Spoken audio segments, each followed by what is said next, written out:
Hey everyone, today I'll show you how to use this water system made by Unity in your URP project. This water system is actually from the Bot Attack project. You can download this project from GitHub, link in the description. And you actually only need this folder in packages. So after downloading the project, you can copy this folder to the packages folder in your project.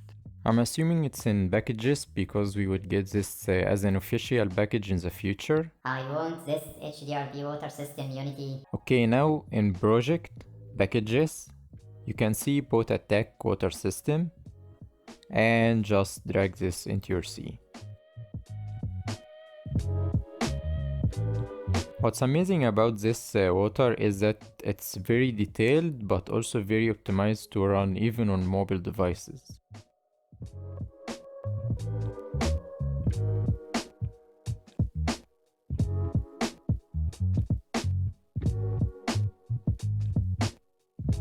Also, if you want to make any object float, you can just add this buoyancy script to it. Anyway, I hope this video was helpful to you, and if you want to see more videos like this one, make sure to subscribe, and thank you for watching.